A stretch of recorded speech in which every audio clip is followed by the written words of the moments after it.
By early December 1944, the Allied command was confident, almost complacent. Maps and headquarters showed German units retreating everywhere. Fuel shortages, manpower losses, and constant Allied pressure had convinced senior commanders that the Wehrmacht was no longer capable of mounting a major offensive. Christmas leave was already being discussed. Some officers were planning post-war careers. But General George S. Patton was not celebrating. From his headquarters, Patton studied the war differently. He didn't just look at numbers. He looked at patterns, historical, psychological, and strategic, and what he saw deeply disturbed him. His chief intelligence officer, Colonel Oscar Koch, began noticing anomalies in late November. German radio traffic had gone strangely quiet. Entire elite units, most notably the 6th SS Panzer Army, had seemingly vanished from Allied intelligence reports. Reconnaissance flights detected unusual nighttime movements, but no clear explanation followed. To most analysts, this silence meant collapse. To Patton, it meant preparation. He had seen this before.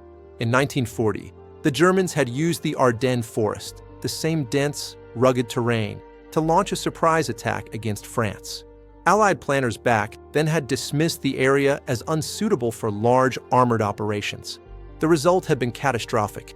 Patton believed history was about to repeat itself. He argued that the Ardennes was the perfect place for a desperate German gamble. It was lightly defended by inexperienced American units. The terrain limited visibility.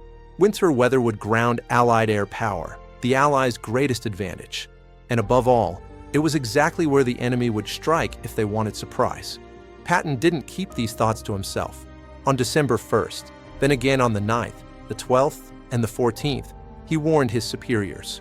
He sent messages up the chain of command, cautioning that the Germans were concentrating forces for a major counteroffensive.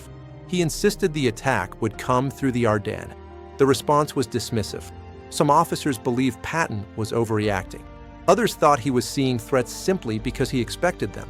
A few even suggested his aggressive personality made him prone to paranoia. After all, the intelligence estimates were clear. Germany didn't have the fuel, the manpower, or the time. But Patton asked a different question. What would Hitler do? Patton understood dictators. He understood pride, desperation, and irrational decisions driven by ego rather than logic. From Patton's perspective, Hitler wasn't thinking like an accountant. He was thinking like a gambler who had already lost everything. And gamblers make one last, reckless bet. While Allied headquarters debated statistics, Patton made a quiet decision of his own. If the attack came, and he was convinced it would, he would not be caught unprepared. Without waiting for approval, he ordered his staff to begin drafting emergency plans. Plans that assumed the impossible was about to happen. Plans that assumed everyone else was wrong. And plans that would soon change the course of the war.